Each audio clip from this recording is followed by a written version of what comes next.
It's time for this week's episode of Brandon Sports Talk, featuring in-depth interviews from those who are trending in the world of athletics.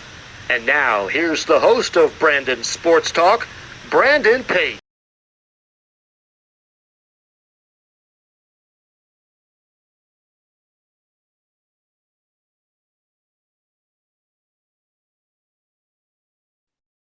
Welcome back to Brandon Sports Talk. In today's episode, I have the privilege to interview the Buffalo State head softball coach, Coach Jamie Brown. How are you doing today? I'm doing wonderful. How are you? I'm doing good. Can you talk about how you knew that you wanted to get into college coaching? Well, it's a pretty interesting story. So I went to college to be a journalist because I thought I was going to be a sports writer for Sports Illustrated. And I realized, getting into my senior year that may never happen or will take me a very long time to get there. And honestly, wasn't in the mindset where I wanted to do senior citizen, slow pitch scores or bowling scores. That just wasn't my thing. So I love softball so much. And my best friend at the time, who was a pitcher on my team, her and her mom sat me down and they said, you should get into coaching. And at first I thought they were nuts. And then the more I thought about it, the more I knew I just couldn't get rid of softball in my life. That was just my love and my passion. So I got right into it after I graduated. What was that like getting to play for Buffalo State? Honestly, it was amazing. I mean, I've had a lot of different types of adventures in my life, but the best part about playing here is, we had a Hall of Fame coach. We were, a top 25 program. It was very competitive. We had great talent on the team. And, I truly believe that the 4 years that you have in college is when you really grow up and figure out your own identity. So, I mean, I don't remember much anymore because of my age. I don't know what I did yesterday, but there's a lot of memories that I think about often from my experience here. What was that experience like getting to put on that jersey for Buffalo State? Well, honestly, it was back in the day when, travel ball wasn't as big of a thing as it is now. So, I mean, I wasn't recruited by anybody. I played high school, obviously, and, I just took a chance and came to Buff State and walked on. So, I remember being very nervous during tryouts and I made the team and, putting on the jersey for the first time was amazing. And, I never took it for granted. What were some of your collegiate accomplishments while playing? Well, we had a few. Me personally, I wasn't an amazing player by any means. I mean, I was fortunate enough to start for 4 years. I consider myself a role player. I was more defensive minded than offensive minded. But, my freshman year, there were 9 freshmen on the team and 1 senior, and we went to the playoffs and we were the top 10 in the country and we won SUNYAC championship. It was at Binghamton, which they're now a Division I school. And we were 1 game away from making the College World Series. I think we were humble the whole year until that game. And we started looking ahead to the World Series and we lost 8-0 to Allegheny. I remember it very well, but what an amazing year that was. Junior year, we went to regionals, which was cool, but nothing will beat that first year for sure. Coming out of college, what was that like going to the UCLA softball camp as a coach and learning how to become a coach? Well, I was actually already a coach when I went there. I was at a coach's clinic in New Jersey. It was January and I don't know what got into me that day. I was a younger coach. So I went up to the Cal coach at the time who they had just won the national championship. And I actually asked her if she would have lunch with me. What person in their right mind would have lunch with some random stranger? And she said yes. So we sat and had lunch. And at the time I wanted to be a big time Division I coach. That was my goal. And, she sat and talked to me for a long time. And I said, well, I played Division III. How do I get in Division I?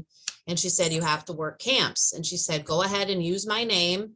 And then that'll help you hopefully get you in the door. So the UCLA assistant at the time was at this clinic, and I was a huge UCLA fan growing up.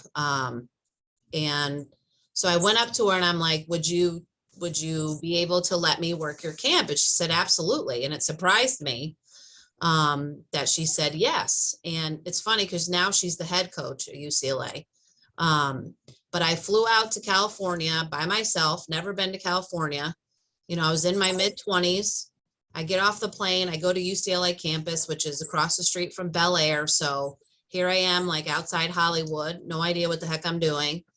And then I show up and UCLA just won the national championship. So I get in a room and I'm just surrounded by all these players that I've seen on TV. And then Sue Enquist walks in, who was the head coach at the time, one of the winningest coaches in the history, won 11 national championships.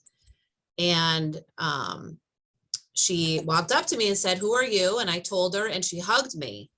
And it was, you know, it was a surreal experience. And, you know, being able to work closely. So my partner for the week ended up being an Olympian. You know, another cool story, every coach that was there had a team, and there's this 12-year-old girl on my team. She was 12 or 13, and she threw about 65 miles an hour. So I went over and told the UCLA coaches, you have got to come watch this kid, because, you know, they recruit 7th and 8th graders. When later down in my career, when I coached Division I, we played Cal, and I'm looking at this kid pitching, and I'm like, I know this kid. And I looked at the roster, and that was her from 13. And this past December at our softball convention in San Antonio, I walk up to the bar, and she's sitting there, and I look at her, I go, you're Jolene Henderson. And she just looks at me, and I told her the story, and she remembered who I was. So I thought that was so cool that I met this little one at 13, and she ended up, you know, I saw her on TV in the World Series. So that was cool. I know that was a long-winded answer, but very cool experience. I worked there 2 summers. Very, very cool. What was your experience like going to Westminster College to become the assistant coach? So I was I was 24 and 23, and I was actually an assistant for basketball and softball at the time. So the head coach was the head coach for both, which is insane if you ask me. So I was the assistant for both. I do not recommend that. But you know, being so young right out of college, she gave me a lot of responsibility. So I learned pretty quickly. So it was in the middle of Amish country, Pennsylvania, not a place that I would necessarily see myself living, but it was a good experience for a year. How was it like going to Wager College to become that assistant coach? Wagner College. So that was Division I. So Westminster at the time was Division II. So I got a grad assistantship at Wagner College, which is in Staten Island. So that was Division I. So I got to experience that life, work on getting my degree. So it was great. I mean, again, I had a lot of responsibility. It was different from Westminster. So again, just helping me learn what it is to do this profession. Of course, what was your experience like going to Southern Utah University to become that assistant coach? So that was, you know, after a few other jumps. Obviously, I made a few jumps in my career trying to figure out what level I wanted to be at. Like I mentioned, I wanted to be at the Division I level. So when I was in California, I made the jump to be an assistant at Division I, which is not about the money, that's for sure. You know, I lived in the batting cage. I was the hitting coach. So literally all day long, I was hitting, and then I was recruiting. That was basically my job. The first tournament we went to was the Arizona State tournament. Got to play on that field against Arizona State. I remember we were at a complex playing, and I looked over and Notre Dame and Washington come walking by. You know, so this was what I dreamed about my whole life. This is where I wanted to coach. So the problem is that, you know, a lot of young coaches think, well, I want to get on a plane and I want to travel and I want to do all that. And it got really old really quickly, really old. What was that? I like going an hour and a half to a game. What was that feeling like the first time you became a head coach and you got to coach on the D3 level?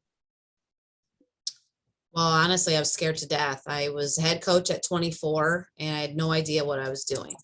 Obviously very cool experience because that's what I wanted to do, but I had no idea what I was doing and probably made about a million mistakes.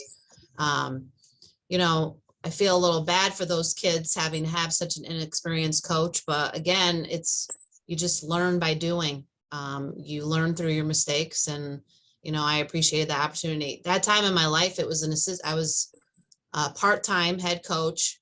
I was finishing my graduate degree. I worked part-time job at Papa John's and Finish Line, and I was a grad assistant at University of Albany and a full-time grad student. So it was a very busy time in my life. What was your experience like going to East Stroudsburg to become their head coach? It was tough too. I mean, I went from that 1 year, being 24, being a head coach to now being a full-time head coach at 25. It was a program that needed a lot of rebuilding. So it took a little bit of patience on my part to recruit and bring in the right kids. By my 4th year there, so I was there 4 years, we were able to get an at-large bid to NCAA's. And again, that was one of those memories I'll cherish forever. Very cool experience. Of course, what was that like as a coach going to the NCAA tournament and getting that large bid?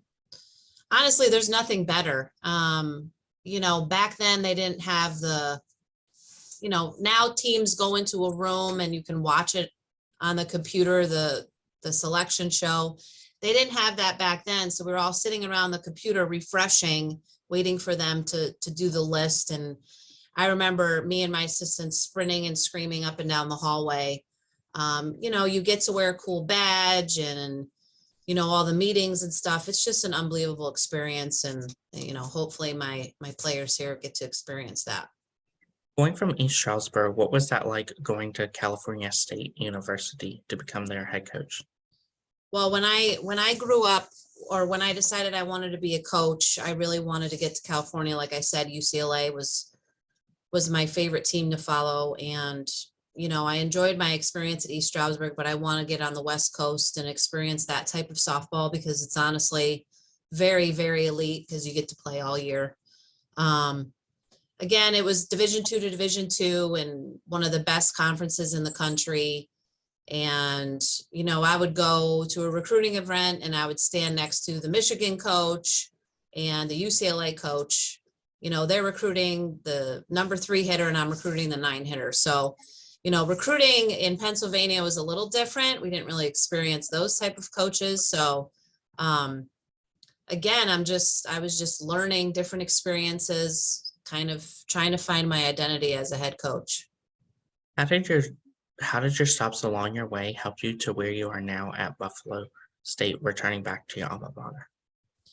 Well, I hoped I've matured along the way. I mean, I realized, being a young head coach and not really having that mentor, was a little bit challenging for me. It took me a while to get to where I am now, just being confident in how I coach and really understanding that I can be myself. I don't have to try to be too hard or, too much of a disciplinarian, just be myself and let them see who I really am.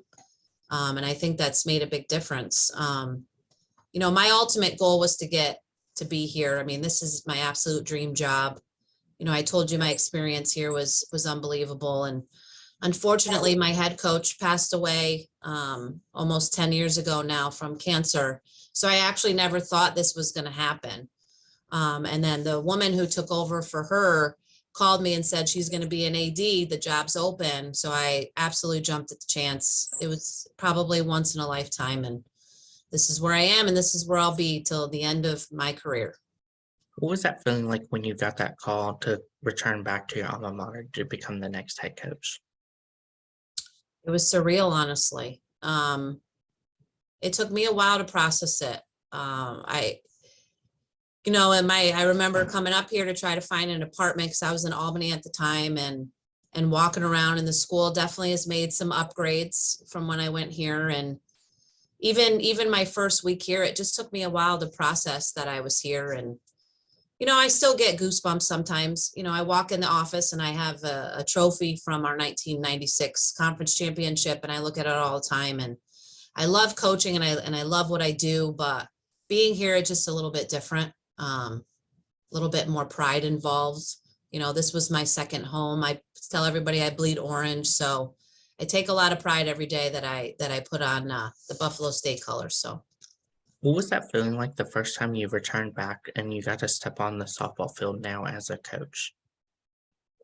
I think I teared up a little bit. I mean, the field doesn't look the same. It's in the same location, but like I said, my coach passed away, and there's a picture of her on the side of the building, and she kind of looks over the field.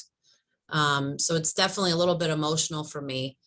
I do put a lot of pressure on myself because I want to win here, and I want to do what my coach did. And, we're still working on trying to get back to that level, but, I feel like we can do it. So it's a very special thing for me every single day that I get to work here. What was that 2019 season like for you as a head coach, making it to 300 wins? In all honesty, I feel like I should have more wins than that. So I try not to pay too much attention to that, but, for me, it's trying to get the team to buy into a culture. And I think we've done that. One of the things that we did when we played here, we were very blue collar. We never thought we were down in a game. We were fighters. Nobody wanted to play us. We weren't intimidated by anybody. And I just want the team to get back to that mindset and just make memories. And that's what it's about. I mean, the numbers are the numbers. I mean, it is what it is. And like I said, I'm my harshest critic, so I always think I should have more than what I have. Can you talk about, of course, the culture that you've built as a coach from when you were a player? Yeah, I think attitude is affected by leadership. And, I had to learn that along the way, that the team will kind of take the coach's attitudes and mindset and kind of mold itself into that. And, I tell my players and all the players that I recruit that when I send a runner home, I run all the way home with them. I'm very excited, and no one will be more passionate than me. And I'm just trying to get them to really love the game and cherish what it does for them and have fun. And, I've said this a few times, but the memory piece is important because I take a lot from my experience when I played here, and I just want them to have the same. As a head coach, what are some of your game day routines and rituals versus what does it look like for your players? I honestly don't know what my players do. This is a very superstitious game. I don't know how much you really know about that, but we're very superstitious. I don't step on the foul line. I never have. I never will. I always have a drink and sunflower seeds in between each inning. I really enjoy exercise, so I try to exercise the morning of. Running is really my thing. Listen to music on the way in. But besides that, I get set up for the game, let the girls hit, I walk out, just little stuff like that. But I think the music is the big thing for me and the girls. We listen to music in practice. They pump up the music while they're hitting before the game, and just to get everybody relaxed and ready to go. Who are some of the teams that you face in your conference each week? Our conference is a SUNYAC conference, so we play Fredonia and Brockport, Geneseo, Plattsburgh, Potsdam, Cortland, Oswego, and New Paltz and Oneonta. That's our conference. So our week, Friday, Saturday, are conference games, and we have non-league games during the week. So next week we leave for Florida. So we play 12 games in 8 days there, and then we come home and we get rolling. What's that like, obviously, playing those teams like SUNY? Well, our conference is very tough. I absolutely love it. The coaches and I are all good friends, and people outside of the conference think it's weird that we're all friends, but we thoroughly enjoy playing against each other, and anybody can win on any given day. And, if you're a competitor, you really enjoy that. For those prospective student athletes, what does that recruitment process look like for them? Well, I think every coach views that differently. For me at Division III level, so right now I have my commitments for the fall, working on juniors right now. You know, usually they send an initial email or, to express their interest, but when the summer hits, I'm out there almost every weekend recruiting. If I find a player I like, I'll send them an email and then set up a phone call. That's usually how it works. But every coach goes about that differently. Of course, for those players, what does it look like when they come onto campus and visit Buffalo State? So we set up an initial visit where they just meet with me and my assistants. Usually they bring a parent with them. We sit down and we talk about the program. We talk about the school, what both have to offer, and then we give them a tour. And then if they like that, then we invite them back to see a fall practice and possibly meet the girls and spend an overnight. As a head coach and alma mater, what is it like seeing those girls get to put on that uniform that you put on? I just try to remind them how special it is, and not everybody gets that opportunity. It's a privilege, not a right, for them to be able to play. Everyone just assumes you play in high school, you get an opportunity to play in college, and that's honestly not true. The percentage of college athletes or people that go on to play in college is actually pretty low. So, and that's something that's going to help them grow as people and, become more responsible and dedicated, and teaches them discipline and confidence, and they learn how to communicate. So we try to teach them that. As a head coach, what is it like seeing those players put on that uniform for the last time and then go on to play professional softball or go into the real world? So senior day is always pretty special for me, or last playoff game or whatever. But senior day is always a special thing. We try to do it up for them. I do a speech. I have juniors do a speech for the seniors. I give them a jersey and a frame, flowers. We try to make it a very special day for them. Talk about how much they've given to the program.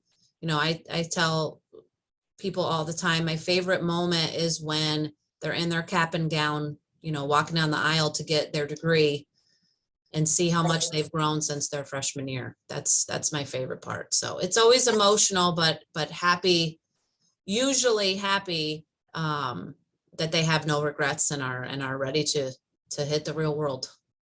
As a head coach, what is it like seeing them achieve those career wins and those career achievements? Well, that's what it's all about, right? I mean, you practice every day and try to help them grow and become better. And my favorite really is when they feel like they can't do something and they dedicate themselves to keep trying and keep trying and to keep trying. And then in a game, they get it and it clicks, and, to see them happy and excited about accomplishing something is pretty special for me. What are some of your future plans for the program moving forward?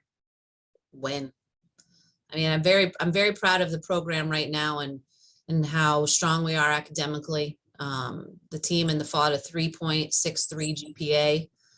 We do a great job hosting camps and fundraising, and I just have overall really great kids, and just really excited now to take that next level when it comes to being consistent with winning and fighting for a championship, and that's my ultimate goal. What advice would you give those high school athletes looking to play college softball?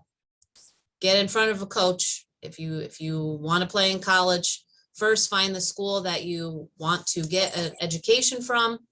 And then if you have your heart set on that, get in front of the coach as much as you can, and hopefully they'll give you an opportunity. What advice would you give those freshmen that are entering their first year of college softball? Learn how to do your own laundry before you come to college. Learn how to get yourself up to go to school. It seems silly, but when you leave your parents for the first time, it's those little things that get them a little bit stressed out. But, just understanding what time management is all about, but, just basic everyday things. What advice would you give those college softball players looking to go professionally, playing Athletes Unlimited or the Team USA route? Honestly, those are the elite of the elite. I mean, every kid I recruit, I tell them you're not going to play professionally. Those are the elite of the elite. Even everybody on the Oklahoma roster doesn't get to play professionally. So, um, I don't really talk about that, to be honest. What advice would you give those coaches that are looking to get started in coaching in college softball after playing? I think really understanding, the work-life balance from the beginning. I mean, that took me a while to get there. You cannot live your whole life revolved around this job.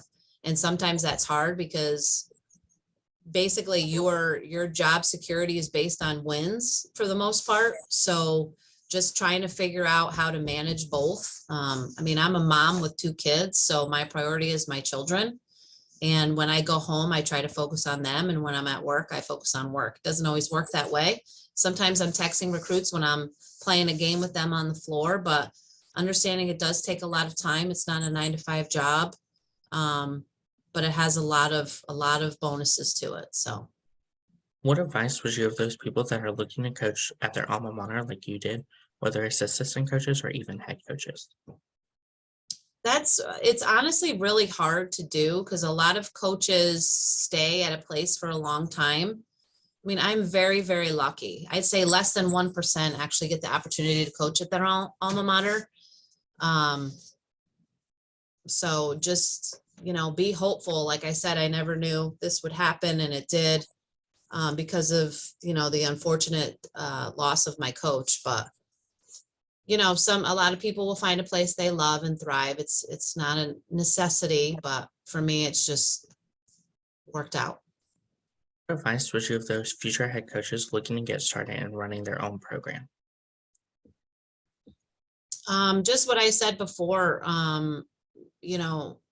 the work-life balance, working camps, talking to a lot of coaches, going to conventions. I mean, I'm in year 24 and I still feel like I try to learn and evolve every year. You can never know too much when it comes to this, and you have to change with the generations. You can't stay the same. So, yeah. That's great advice. Where can my listeners find you at on social media along with the Buffalo State softball program at? We're on Instagram at Softball State, and what is our Twitter?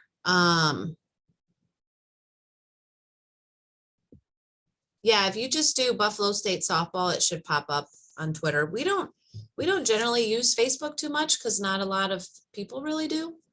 But we actually have someone who's doing a lot of our social media now on Instagram. That's kind of our big area, doing videos and stuff in practice. So Thank you again, Coach Jamie Brown, for your interview, and best of luck in your future at Buffalo State as the head softball coach.